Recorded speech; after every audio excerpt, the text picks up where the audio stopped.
بسم اللہ الرحمن الرحیم۔ حضرت خواجہ بہاؤالدین نقش بند رحمۃ اللہ علیہ، آپ کا اسم گرامی محمد بن محمد البخاری رحمۃ اللہ علیہ ہے۔ اپنے والد گرامی کے ساتھ کپڑا بننے اور اس پر نقش بنانے کی وجہ سے نقش بند کے لقب سے مشہور ہوئے۔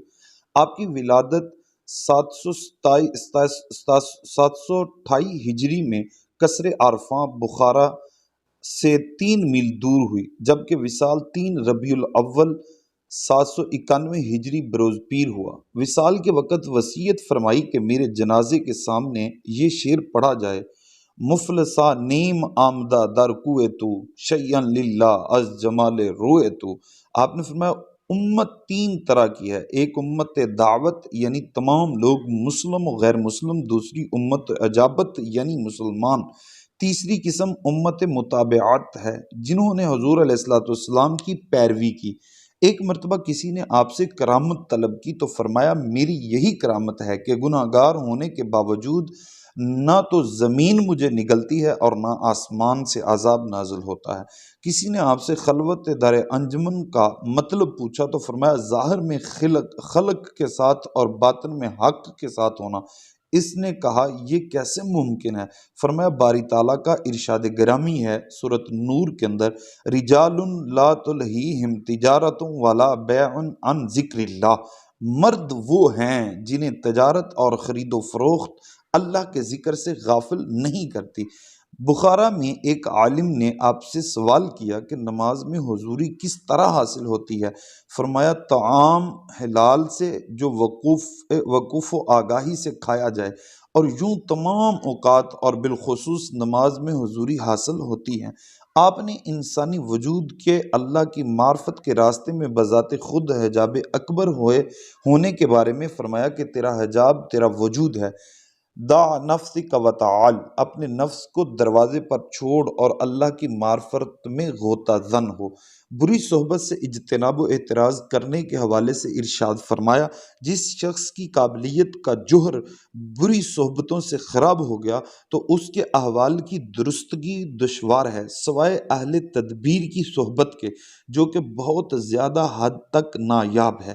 ایک مرتبہ فرمایا استقامت کا طالب بن کر کرامت کا طالب نہ بن، کیونکہ تیرا رب تجھ سے استقامت طلب کرتا ہے اور تیرا نفس تجھ سے کرامت مانگتا ہے۔ آپ سے سماع کے نسبت سوال کیا گیا تو فرمایا نہ میں اس سے انکار کرتا ہوں اور نہ اس کام کو کرتا ہوں۔ آپ نے فرمایا ہمارا طریقہ ادب ہی ادب ہے، راہ طلب کی شرط اولین ادب ہے۔ ادب 3 طرح کا ہے، ایک ادب اللہ تبارک و تعالیٰ کی نسبت ہے، دوسرا ادب رسول اللہ صلی اللہ علیہ وسلم کی نسبت، اور تیسرا ادب مشائخ طریقت کا ہے۔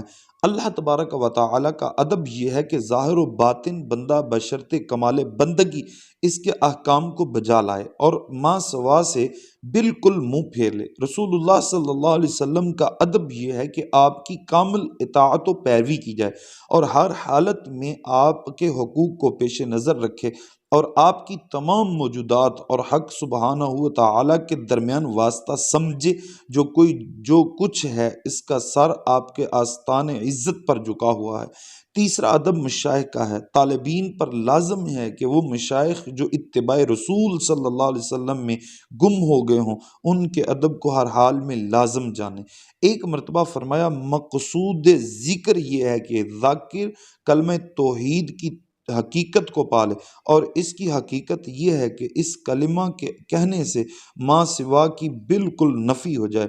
ایک مرتبہ آپ نے مکہ معظمہ میں 2 آدمیوں کو دیکھا، ایک نہایت بلند ہمت اور دوسرا نہایت پست ہمت تھا۔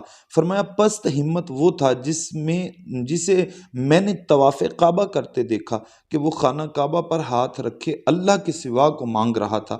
بلند ہمت وہ جوان تھا جسے منا کے بازار میں کم و بیش 50,000 دینار کی خرید و فروخت کرتے دیکھا، لیکن اس دوران ایک لمحہ کے لیے بھی اس کا دل یاد الہی سے غافل نہ ہوا۔ عرفہ کو کامیابی کے ساتھ منزل تک پہنچنے والے راستے کی نشاندہی کرتے ہوئے فرمایا وہ راہ جس کے ذریعے عرفہ مقصود حقیقی کو پا لیتے ہیں اور دوسرے محروم رہتے ہیں، تین ہیں: مراقبہ، مشاہدہ اور محاسبہ۔ خالق کی طرف ہمہ وقت نظر کرنا اور مخلوق کی طرف عدم توجہ مراقبہ کہلاتا ہے۔ یعنی سالک کو یہ چاہیے کہ ہر لمحہ اللہ کی ذات کی طرف متوجہ رہے اور مخلوق سے قطع تعلق کر لے، جبکہ مشاہدہ سے مراد ان ارادت غیبیہ کا معائنہ ہے جو دل پر نازل ہوتی ہیں اور وارد ہونے والی چیز جلد گزر جاتی ہے، قرار نہیں پکڑتی، سو ہم اس کا ادراک نہیں کر سکتے، مگر صفت بسط و قبض کے سے اس کا اندازہ ہو جاتا ہے۔ قبض میں صفت جلال کا مشاہدہ کرایا جاتا ہے اور بسط میں صفت جمال کا۔